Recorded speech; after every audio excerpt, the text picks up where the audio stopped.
बात होगी वोट चोरी को लेकर के, जहां राहुल गांधी का एक पोस्ट शेयर किया गया है। देश के युवा, देश के स्टूडेंट्स को लेकर के एक पोस्ट शेयर किया गया जिसमें लिखा है, देश के जेनजी संविधान को बचाएंगे, लोकतंत्र की रक्षा करेंगे और वोट चोरी को रोकेंगे।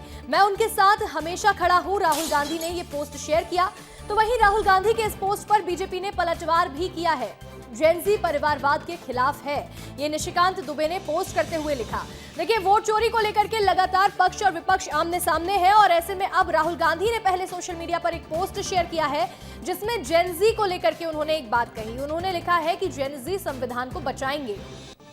तो वहीं बीजेपी ने इस पर पलटवार करते हुए ये लिखा है कि जेनजी जो है वो परिवारवाद के खिलाफ है। और अब ऐसे में देखिए, यहाँ पर वार पलटवार लगातार जारी है और सोशल मीडिया पर इस तरह के दोनों ही तरफ से पोस्ट किए जा रहे हैं। राहुल गांधी ने अपने पोस्ट में लिखा है कि लोकतंत्र की रक्षा करेंगे, संविधान को बचाएंगे और वोट चोरी को रोकने वाले हैं जेनजी, यानी कि जो देश के युवा हैं वो यहाँ डेमोक्रेसी की रक्षा करने वाले हैं। ये राहुल गांधी का पोस्ट है।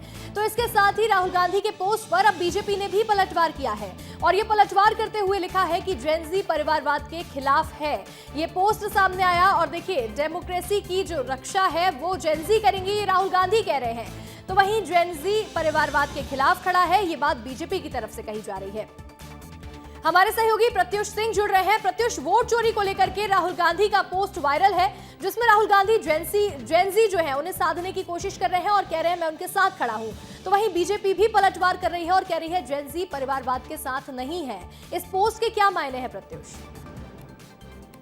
जी देखिए अंशिका, राहुल गांधी वोट चोरी के इस मुद्दे को हमेशा से वो जन आंदोलन बनाने की कोशिश में लगे हुए हैं। 7 अगस्त को जब पहली बार वो प्रेस कॉन्फ्रेंस किए थे सबूत के साथ, उसके बाद से सड़क पे उतरे थे, संसद का घेराव करने गए थे, जिसके बाद बिहार गए थे। लेकिन शायद उनको ये मुद्दा उतना इफेक्टिव नहीं लगा जिस प्रकार से वो सोच रहे थे, जिसके बाद ये पोस्ट सामने आया है। और ये इस पोस्ट से साफ जाहिर ये होता है कि जेनजी को, यानी देश के युवाओं को जगाने की वो बातचीत कर रहे हैं, छात्रों को जगाने की बातचीत कर रहे हैं कि वोट चोरी के मुद्दा को वो रोकेंगे। लेकिन सवाल ये है कि क्या देश के जेनजी, जो भारत का जेनजी है, वो ऐसा कर सकता है? क्या वो संविधान को लेकर इतना सजग है? या फिर राहुल गांधी जिस वोट चोरी के मुद्दा को मुद्दा बता रहे हैं, ये जेनजी के लिए मुद्दा है? ये हमारे भारत देश के लिए जेनजी के लिए एक मुद्दा है, क्योंकि उनके पास बेरोजगारी और तमाम ऐसे चुनौती होते हैं जिनसे हमारा देश के युवा जो लगातार जूझते रहता है। लेकिन राहुल गांधी वोट चोरी को ही बस एक मुद्दा लेकर आगे बढ़ रहे हैं। कल भी उन्होंने प्रेस कॉन्फ्रेंस किया और इसमें उन्होंने कहा कि हाइड्रोजन बम आने वाला है, लेकिन ये हाइड्रोजन बम नहीं है। वो देश से प्रेम करते हैं, इसलिए इस चीज को वो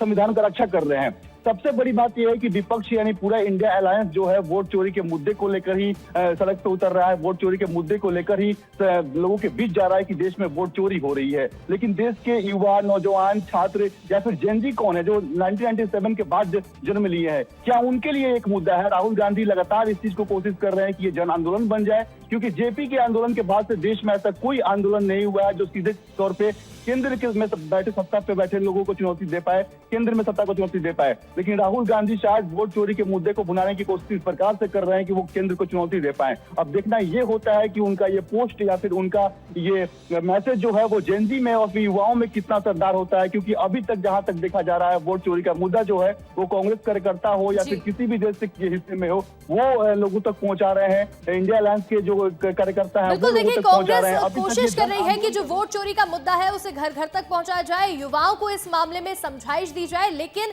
यहां साथ में बीजेपी भी एक बात कह रही है और उसका कहना है परिवारवाद के खिलाफ जेनजी खड़ा हुआ है। दोनों ही तरफ से वार पलटवार देखने को मिल रहा है। प्रत्युष, आपका फिलहाल जानकारी देने के लिए बहुत बहुत शुक्रिया।